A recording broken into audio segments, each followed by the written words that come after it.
What's going on, players? Welcome to the next Android tutorial where we're going to start working with our shared preference Java class here, which is essentially our settings menu.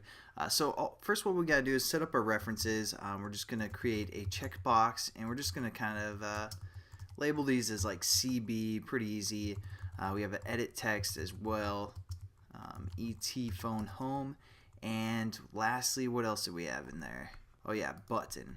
So we're going to set up our button real quick, call that B, and then we have to add all of our imports, obviously, set our content view to our layout dot settings class, or layout, whatever. And this checkbox doesn't want to go through for some reason. Oh yeah, got to do a capital B there, so make sure you do that. And then CB, again, just a new checkbox, and set up all of our references.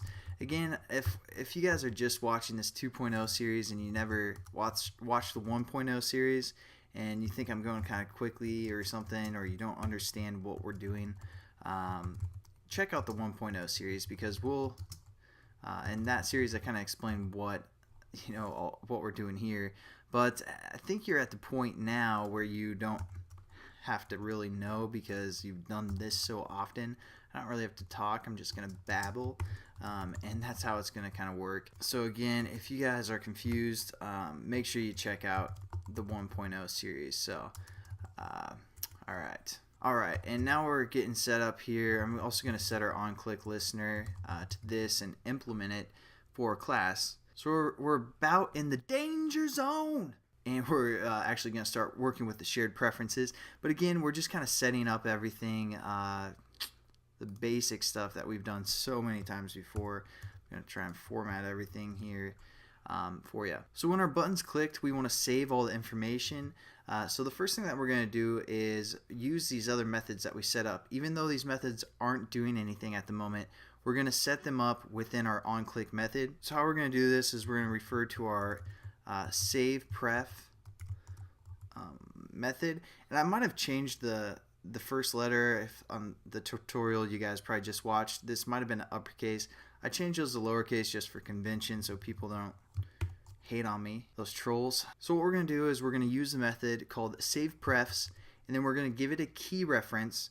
So for a checkbox, we're going to give it the title or the key checkbox, and then what we're going to do for the value is a Boolean value, so either true or false, and it's going to be true if that checkbox is checked, and false if the checkbox is not checked.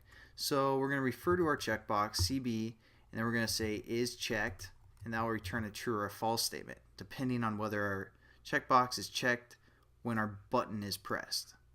Make sense?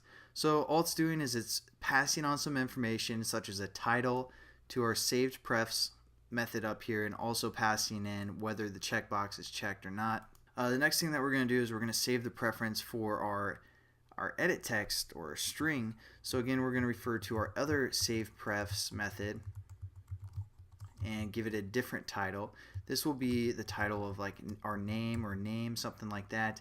And then the information that we're going to pass on is from our edit text dot the get text, and again toString. There we go. So again, all we're doing is we're passing in two strings for this method. So it's going to refer to this method here that has two string parameters, and it's going to give it the title of name and give it the information or the value of whatever is in our edit text. Now one other thing that we could do, just because I don't want to get into the shared preferences yet, we could just do another checkbox is checked here. That's going to be a true or false statement, and then we don't even need to put brackets if it's just one line of code. So now when I format everything, this is basically, I don't know if you guys are still newbies or not, but you don't need to put brackets if it's only one line of code within an if statement. So that's all that's going to do is check if the checkbox is checked. If it is, then we'll save some information to the title of name, and the information that we're saving is whatever is in the edit text. So that's kind of how that's going to work. Our on-click method is all set up, ready to go. In the next few tutorials, or the next probably tutorial or two, we'll get done with the rest of this with our load preferences, and actually develop our save preferences for both of these. So make sure you check it out, because right now our app won't really do much for the settings menu. So thanks again for watching, guys. keep it real, and you know, live your dreams. For sure.